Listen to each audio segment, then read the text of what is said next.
Good morning, everyone. Sorry, keep you waiting a little bit. I had the honor of spending some time with the Ukrainian Prime Minister who's in town today, and he is meeting with some of my cabinet members, including the Secretary of Treasury and others. Keep you waiting a little bit. And we had a good discussion. I've talked about what I'm about to tell you about today, and as well as he was thanking the American people for their support and understands its significance. We talked about keeping everyone together in terms of Europe, the European Union, and others, as well as in the effort to thanking the American people for their brutality. Support understands its significance. Before I head out to the West Coast, I want to quickly update the American people on the latest steps we're taking to support the people of Ukraine and to hold Putin accountable for his brutal and bloody war. Russian forces out to the West Coast, I want to quickly update the American people on the latest steps we're taking to support the people of Ukraine and to hold Putin accountable for his brutal and bloody war. Russian forces have retreated from Kyiv, leaving behind them a horrifying evidence. And you've seen it. You reported really, folks. And by the way, I've spoken to several of them. I don't say this often, but I think we should give enormous credit to uncovering these evidences of their atrocities and war crimes in Ukraine, in these spots, so clear to the whole world now. They've launched and refocused their campaign to seize new territory in eastern Ukraine. And we're in a uncovering these evidences of their atrocities and war crimes against Ukrainian people. Set the stage for the next phase of this war. Now they've launched and refocused their campaign to seize new territory in eastern Ukraine. The forces in a critical window, weapons they need, where the equipment they need, they're going to set the stage for the next phase of this war. Last week, the United States and our allies and partners are moving as fast as security assistance to Ukraine. It included new capabilities like artillery systems and armored personnel carriers. Equipment that is responsive to Ukraine's needs. Last week, tailored to support the intensified fighting in the Donbas region, which is a different. It included new capabilities like artillery systems and armored personnel carriers. It's flat. Equipment that is responsive to Ukraine's needs, requires different tailored to support the intensified fighting in the Donbas region. I'm announcing another $800 million to further augment Ukraine's ability to fight in the east in the Donbas. It's flat. This package includes heavy artillery weapons, different kinds of weapons, dozens of howitzers, more effective, and 144,000 rounds of ammunition $800 million to further augment Ukraine's. It also includes more tactical drones. In the past 2 months, we've heavy artillery equipment to Ukraine at record speed. We've sent thousands of anti-armor and anti-missile helicopters, drones, grenade launchers, machine guns. It also includes more tactical drones. More than the past 2 months, we've moved weapons and equipment to Ukraine at record speed. The United States alone has provided 10 anti-armor and anti-missile helicopters, drones, Russian grenade launchers, machine guns, right 10-to-1 ratio. More than we're sharing and will continue to share significant timely intelligence. The United States alone has provided 10 anti-armor systems against Russian aggression. For every one on top Russian of this, tank that's these direct contributions from the United States, we're facilitating. We're sharing and will continue to share significant timely intelligence with Ukraine, other allies and partners defend them against Russian aggression. Like on top of this, 300 these direct contributions from the United States, we're facilitating. Slovakia recently transferred, facilitating the significant flow of weapons and systems. We won't always be able to advertise everything that our partners are doing to support Ukraine's fight for freedom, long-range to modernize Teddy Roosevelt's famous Slovakia recently. Sometimes we will speak softly and carry a large. We won't always be able to advertise everything that our partners are doing. But we're not sitting on the funding to modernize Teddy Roosevelt's famous advice. We're sending sometimes we will directly to the front lines of freedom, javelin, to the fearless and skilled Ukrainian fighters who are standing in the breach. But we're not sitting on the amazed at the courage of this country, the resolve that they're showing, not just their military, but the average citizen, men and women, young men, young women as well. It's the sustained and coordinated support of the international community, led and facilitated by the United States, is a significant reason why Ukraine is able to stop Russia from taking over their country thus far. Every American taxpayer, every member of our armed forces can be proud of the fact that our country's generosity and the skill and service of our military helped arm and repel Russia's aggression in Ukraine, to beat back Putin's savagery that tried to seize Ukraine's capital and wipe out Ukraine's government. The Battle of Kyiv was a historic victory for the Ukrainians. It was a victory for freedom, won by the Ukrainian people with unprecedented assistance by the United States and our allies and our partners. Now we have to accelerate that assistance package to help prepare Ukraine for Russia's offensive that's going to be more limited in terms of geography, but not in terms of brutality. Not in terms of brutality. Combined with our recent drawdowns, it will ensure a steady flow of weapons and equipment into Ukraine over the next few weeks. However, with this latest disbursement, I've almost exhausted the drawdown authority I have that Congress authorized for Ukraine in a bipartisan spending bill last month. In order to sustain Ukraine for the duration of this fight, next week I'm going to have to be sending to Congress a supplemental budget request to keep weapons and ammunition flowing without interruption to the brave Ukrainian fighters and continue to deliver economic assistance to the Ukrainian people. My hope is, and my expectation is, Congress would move and act quickly. And I want to thank the Congress, Democrats and Republicans, for their support for the people of Ukraine. Our unity at home, our unity with our allies and partners, and our unity with the Ukrainian people is sending an unmistakable message to Putin.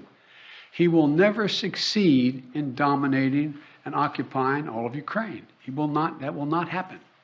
In addition to bolstering Ukraine's resistance on the battlefield, we're also demonstrating our support for the people of Ukraine. Today, the United States is announcing that we intend to provide an additional $500 million in direct economic assistance to the Ukrainian government. This brings our total economic support for Ukraine to $1 billion in the past 2 months. This is money the government can help use to stabilize their economy, to support communities that have been devastated by the Russian onslaught, and pay the brave workers that continue to provide essential services. This is money the government can help use to stabilize their economy, to support communities that have been devastated by the cost of Putin's ambition, and pay the brave workers that continue to provide essential services to the people of Ukraine. Two-thirds of all Ukrainian children have been displaced from the cost of Putin's ambition. More than 5 million Ukrainians have fled their country. It's absolute two-thirds. Two-thirds. The idea this is happening. Ukrainian children have been displaced in the second quarter of the 21st century. More than 5 million Ukrainians have fled their country. Yeah. It's an absolute outrage. The idea this is happening, approaching the second quarter of the 21st century, is just, yeah. Last month when I was in Europe, I announced that the United States would welcome 100,000 Ukrainians so that we share in the responsibility of supporting Ukrainians fleeing Putin's war machine. We've already welcomed tens of thousands of Ukrainians to the United States, and today I'm announcing a program in Ukraine, a new program to enable Ukrainians seeking refuge to come directly from Europe to the United States. This new humanitarian parole program will complement the existing legal pathways available to Ukrainians, including immigrant visas and refugee processing. Expedient channel for secure legal migration from Europe to the United States for Ukrainians who have a U.S. sponsor, such as a family or an NGO. This program will be fast, it will be streamlined, and will ensure the United States honors its commitment to go to the people of Ukraine and need not go through. We're also continuing to ratchet up the pressure on Putin and further isolate Russia on the world stage. Yesterday, the Treasury Department rolled out additional measures to crack down on the entities and individuals attempting to evade our unprecedented sanctions, not just ours, but throughout the West. That the United States will ban Russian-affiliated ships from our ports, as they did in Europe. That means no ship that sails under the Russian flag or that is owned or operated by a Russian interest will be allowed to dock in the United States port or access our shores. None. None. This is yet another critical step we're taking in concert with our partners in the European Union, the United Kingdom, Canada, and further to deny Russia the benefits of international economic system that they so enjoyed in the past. We don't know how long this war will last, but as we approach the 2-month mark, here's what we do know. Failed to achieve his grand ambitions on the battlefield. After weeks of shelling Kyiv, Kyiv still stands. President Zelensky and his democratically elected government still remain in power. And the Ukrainian armed forces, joined by many brave Ukrainian civilians, have thwarted Russia's conquest. They've been bolstered from day one by an unstinting supply of weapons, ammunition, armor, intelligence from the nations of the free world, led by us, the United States. As Russia continues to grind out the military advances and their military advances and the brutalities against Ukraine, banking on us losing interest.